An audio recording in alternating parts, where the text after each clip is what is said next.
আসসালামু আলাইকুম, আমি Siam Bin Reza, ACS math genius 2025 centrally 7। স্বাগতম জানাচ্ছি তোমাদের আজকে এই নতুন ভিডিওতে, যেখানে আমি আলোচনা করার চেষ্টা করব যে আমার এসিএস ম্যাথ জিনিয়াস সেন্ট্রালি 7 হওয়ার কাহিনী বা জার্নিটা, এবং সামনে যে এসিএস ম্যাথ চ্যাম্প আছে সেটার প্রিপারেশন কীভাবে নিতে হবে এই সম্পর্কিত। তাহলে শুরু করা যায়। তো এসএস ম্যাথ চ্যাম্প যেটা হবে সেটা মূলত এসএসসি 27-এর জন্য এবার হবে। আমাদের দ্বারাই প্রথম শুরু এসএসসি 26-এর মাধ্যমে, তখন নাম ছিল এসিএস ম্যাথ জিনিয়াস, তো এবার ম্যাথ চ্যাম্প হয়েছে না। ওকে, তো এক্সামটা হবে তোমাদের জেনারেল ম্যাথ বইয়ের ওপর বা সিলেবাসের ওপর, এবং এই ক্ষেত্রে তোমার কিছু 100 মার্কের এক্সাম হবে, 100টা প্রশ্ন থাকবে। The twist comes 60 minute. মানে বুঝতে পারতেছো যে তুমি এটা বায়োলজি বা কেমিস্ট্রি হলে হয় মানা যেত যে 60 মিনিট 100টা পসিবল। ম্যাথের মতো সাবজেক্ট ওইটাও তাও 60 মিনিটে 100 এমসিকিউ, আসলেই টাফ হবে। তো এটা তোমার রেজিস্ট্রেশন সম্পূর্ণ ফ্রি, 1 ঘন্টার মধ্যে এক্সাম দিতে হবে। তোমার এসএসসি 20টা ব্রাঞ্চের তুমি এক্সাম ওইখানে যাই দিতে হবে। প্রায় 2টার মতো টাইম দিবে, শিডিউল টাইম, সকালে একটা হয়তো আরেকটা বিকালে দিবে। এবং ছেলে এবং মেয়েদের জন্য কোনো আদার টাইম নেই, ছেলে এবং মেয়ে একই টাইমে এক্সাম দিবে, সকাল বা বিকেলে এরকম শিফট দিয়ে দিবে তোমাদেরকে। তো এক্ষেত্রে কোয়েশ্চেন পেপারটা কি হবে, তোমার সেট লাইক হয়তো বা একটা রুমে একই সেট পড়বে, সেট ডিফারেন্ট হয় না হোপফুলি। আমার সময় আমার রোতে বলতে গেলে একই সেট, বা মানে এরকম আমার সামনে মানে যতটুকু মনে আছে আমার সামনের বেঞ্চ পিছের বেঞ্চ সেম সেট পড়ছে আমাদের, হইতে পারে ডিফারেন্ট সেট পড়তে পারে। তো এটা একটা জিনিস। এবার আসি যে আমি কিভাবে প্রিপারেশন নিয়েছি বা কীভাবে প্রিপারেশন নেওয়া উচিত। তো কীভাবে প্রিপারেশন নেওয়া উচিত সেটা হচ্ছে, ফার্স্টলি আসি বই রিডিং কি পড়তে হবে না, বই আসে রিডিং করা নেসেসারি না।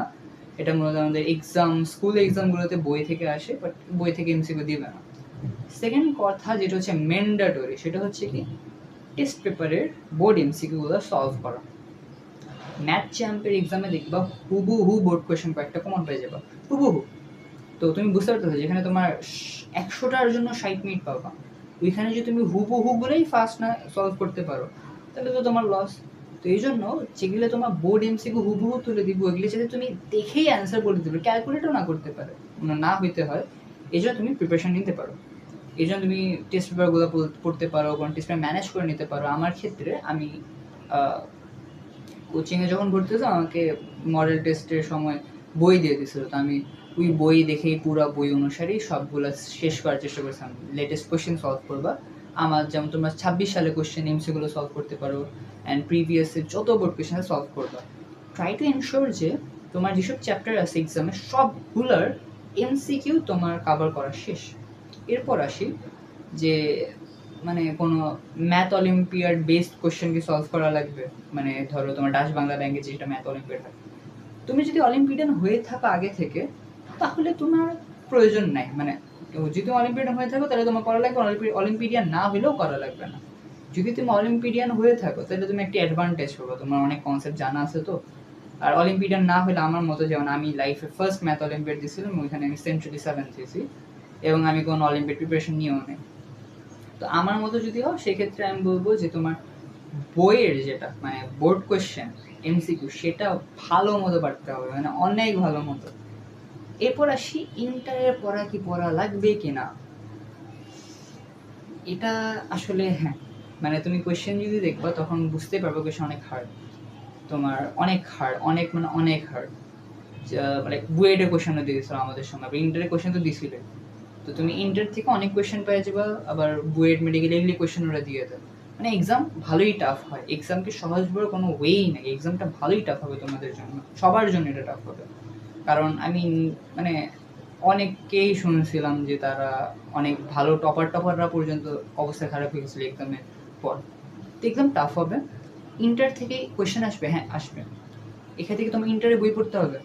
আমার সময় আমি শুনতাম কয়েকজন লাইক মানে আমাকে একটা ফ্রেন্ড বলতো যে এই ছেলে কিতাবউদ্দিন স্যারের এই বইয়ের এই অংশ শেষ করে ফেলছে, টেক্কা তুরুপ তাস এগুলো অধ্যায় শেষ করে ফেলছে। আমি বলতাম অ্যাপ্রিসিয়েট, মানে আমি তো ইন্টারের বই ধরি না এবং ধরতাম না।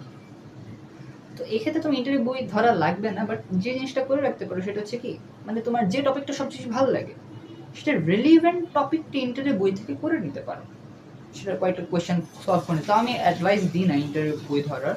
যদি একটা এক্সাম্পল যদি প্রবাবিলিটি ভালো লাগে, ধরো এটা তো হায়ার ম্যাথ, তাও ধরো এখানে তুমি ইন্টারে বই থেকে ধরো তুমি যে প্রবাবিলিটিতে ধরো মানে কয়টা লিপ ইয়ারে কয়টা শুক্রবার থাকে এরকম, বা 53টি দিনে বা 53টা সপ্তাহে এরকম কয়টা ম্যাথ আছে, ওইগুলো করে নিতে পারো। বাট এটা আমি অত মানে সাজেস্ট করি না, যদি টাইম পাও দেন করতে পারো। যেটা ম্যান্ডেটরি সেটা হচ্ছে কি বোর্ড এমসিকিউ সলভ করো, শেষ করো, এটা ম্যান্ডেটরি, এটা করতেই হবে। দেন আফটার এগুলো টাইম পেলে করতে পারো, বাট তাও আমি সাজেস্ট করি না। এর বদলে যেটা করতে পারো শর্টকাট, অনেক ভালো মতো শর্টকাট জানতে হবে যে একটা কোয়েশ্চেন কীভাবে তুমি অ্যাপ্রোচ করে খুবই শর্টকাটে শেষ করতে পারো। যেমন আমি হায়ার ম্যাথ নিয়ে বলি, তোমাদের লগারিদমে আছে ডোমেন রেঞ্জ বের করা, এটা একটা শর্টকাট আছে। এরপর হচ্ছে তোমার দ্বিপদী বিস্তৃতিতে টি-তম পদে তোমার আর এর মান 0 যদি হয়, মানে এক্স বর্জিত পদ বললে আর এর মান 0 হয়, এভাবে বের করতে পারো। তারপর আমি যদি বলি ভেক্টরেও তোমার ওই যে ভর কেন্দ্রে একটা শর্টকাট আছে, অন্তর্বিভক্তিকরণটা তো তুমি জানো, বহির্বিভক্তিকরণ।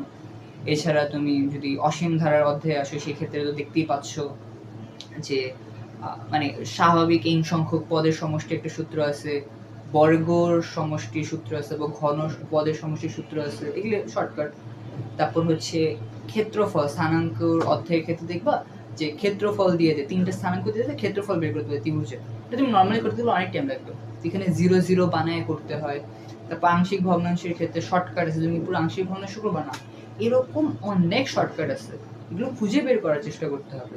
দেন হচ্ছে তোমার এই যে যদি আমি আসি 7 চ্যাপ্টারে অসীম ধারা, এখানে দেখবা যে বলে যে অসীমতক সমষ্টি কত হবে, x+1 থাকলে হয়তো 1/x হয়ে যায় অসীমতক সমষ্টি, মানে শর্টকাট কয়েকটা আছে, অনেকগুলো গেছে, সো এগুলো আইডেন্টিফাই করতে হবে।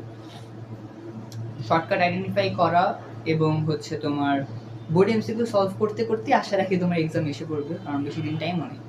বাট হাইলি রেকমেন্ডেড যে প্র্যাকটিস করতে হবে অনেক। এরপর যদি আমি আসতে চাই, আমার ক্ষেত্রে আমি এগুলোই করছিলাম। আমি মূলত লাস্ট মনে আছে আমি একদিনে 14 ঘন্টা পড়ছিলাম, মানে লাস্ট দিন যেদিন যাবো তার আগে রাত সকাল মিলে আমি 14 ঘন্টা পড়ছিলাম, মানে কোচিং টোচিং করেও। একদিনই আমি অনেক বেশি পড়ে নিয়েছিলাম, বাট এর আগেও জাস্ট এক সপ্তাহ হতে পড়ছিলাম, মানে আমি এক সপ্তাহ ওইখানে জাস্ট কয়েকটা বোর্ড কোয়েশ্চেন সলভ করছি, বাট একটা দিনে মূলত পড়ছি। যদি আমাকে বলে ডিভোটেড কোন দিন পড়ছি, আমি একদিন পড়ছিলাম। রেজাল্ট দিতে কয়দিন লাগে? রেজাল্ট প্রায় 10 দিন সময় নেবে তোমার রেজাল্টটা কমপ্লিট মানে দিয়ে দিতে, 10 দিনের মতো সময় লাগে, আমাদের সময় 10 দিন প্রায় টাইম লাগছিল। এরপর আসছে তোমার কি কি ফলো করতে হবে, তোমাকে আমার পক্ষ থেকে কিছু সাজেশনস। ফার্স্ট সাজেশন, অনেক ফাস্ট হতে হবে, অনেক মানে অনেক। দেখো তোমার এখানে এই এক্সামটা একটু বেশি টাফ, কারণ কি তোমার প্রথমত 100টা এমসিকিউ কোনো ম্যাথ অলিম্পিয়াডে আমি কখনো দেখি না 60 মিনিটে করতে দেয়, এরাই দেয়। তোমার আগে সবগুলো অ্যান্সার করতে হবে। সেকেন্ড, এরা যে পরিমাণ কঠিন প্রশ্ন দিবে ইন্টারের বই এবং ভার্সিটি বই থেকেও দিবে, মানে ভার্সিটি থেকে দিয়ে দিতে পারে, বাট কনসেপ্ট রিলেটেড থাকবে, এগুলো দিয়ে দিবে, তো এটাও তোমার হার্ড। এগুলোর মাঝে তোমার অনেক বেশি ফাস্ট হতে হবে। তোমার কি এনশোর করতে হবে যে তোমার যেসব বোর্ড এমসিকিউ আসবে সেগুলো যাতে তোমার টাইমই না যায়, সেগুলো থেকে তোমার টাইম কমায়, যেগুলো আননোন আসবে ওইখানে টাইমটা দিতে হবে, তাইলে তুমি একটা ভালো রেঞ্জ মার্জিনে মার্ক পাবো। দেন আমি যদি আসার চেষ্টা করি, এরপর ক্যালকুলেটর অনেক ফাস্ট হয়ে যাবে। ক্যালকুলেটর হ্যাক্স দেখে নিতে পারো, রাকিব ভাইয়ের ক্যালকুলেটর হ্যাক্স ভিডিও আছে, বহিন ভাইয়ের আছে, এটা ভালো হ্যাক ভিডিও, ওটা দেখে নিতে পারো। দেন এরপর হচ্ছে তোমার as much as you can practice, যত পারো তত প্র্যাকটিস করো, কারণ প্র্যাকটিস যদি মানে তুমি যদি এভারেজ হয়ে থাকো, মূলত লাইক অলিম্পিডিয়ানরাই দেখবা টপ 10-এ থাকবে। তারা হচ্ছে পিওর অলিম্পিডিয়ান, তারা হচ্ছে ম্যাথ অলিম্পিয়াড দিয়ে অভ্যস্ত, তারা সেন্ট্রাল লাইক তারা মানে সব জায়গায় মানে হয়তো তারা বিদেশে অলিম্পিয়াড দিয়ে সেরকম, তো তারা মূলত অলিম্পিডিয়ানরাই এখানে অনেক ভালো এক্সাম দেয়। বাট এভারেজ হিসেবেও তুমি পাইতে পারো, যেমন আমি এভারেজ ছিলাম, আমি কখন অলিম্পিয়াড দিই না, আমার ম্যাথ অলিম্পিয়াড এটাই ছিল ফার্স্ট অলিম্পিয়াড। তো আমি সেন্ট্রালে 7th হয়েছি, ঢাকা বোর্ডে মানে ঢাকাতে 2nd হয়েছি এবং মিরপুরে ফার্স্ট হয়েছি। জাস্ট কি প্র্যাকটিস, অনেক প্র্যাকটিস করতে হবে, ক্যালকুলেটরে ফার্স্ট হতে হবে। অ্যান্ড লাইক এক্সামের দিন বুঝছো দেখবা যে অনেকে জিজ্ঞাসা করবে, হয়তো তোমার রাকিব ভাই আসতে পারে, আমার মিরপুর ব্রাঞ্চে রাকিব ভাই আসছিল, তো মিরপুর ব্রাঞ্চে হয়তো রাকিব ভাই এসে যেতে পারে। দেখবে এক্সামের দিন জিজ্ঞাসা করে যে ভাই কত পাইছো, তো মানে কতটা হয়েছে হয়তো, তো অনেকে বলবে ভাই 90+, 80+।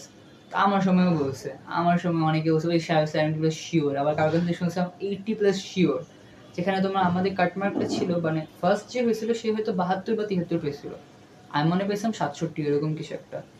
তো বুঝতেই পারতেছো, তো অনেক ভালো একটা মানে খুবই কম মার্ক ওই হিসেবে, বাট তাও ভালো একটা মার্ক। তো অনেকে আমি শুনছি 80-90 ভাই শিওর হয়ে গেছে। বাট এরকম লাইক প্যানিক হবে না এদেরটাই, অনেকেই বলে ওই লাইক ফাঁকা কলসির আওয়াজ বেশি, তো এরকম প্রত্যেক জায়গায় থাকে, ওরা বলবে কাঁপায় দিছে একদম সেই হয়েছে, বাট এক্সামের পর হয়তো একটা ফিলিং পাবা যে এক্সাম ভালো হয় না, কারণ এক্সাম আসলেই টাফ হবে তোমাদের। তো প্যানিক করবা না, যদি এক্সাম খারাপ হয় সবারই খারাপ হবে, বাট ওটার মধ্যেও বেস্ট হওয়ার ওয়েটা ক্রিয়েট করে নিতে হবে। ঘুম দিতে হবে একটা ভালো, যে যাওয়ার আগে একটা ভালো ঘুম দিয়ে যেতে হবে, যাতে তোমার মাইন্ডটা স্টেবল থাকে। And best of luck for everything. আবারও বলতেছি, এক্সাম হয়তো টাফই হবে, বাট ইজি হওয়ার চান্স কম, বাট টাফ হওয়ার চান্সই বেশি। ওটা নিয়ে প্যানিক করার কিছুই নেই। Best of luck and best wishes for you. Thank you very much আজকের জন্য এতটুকু।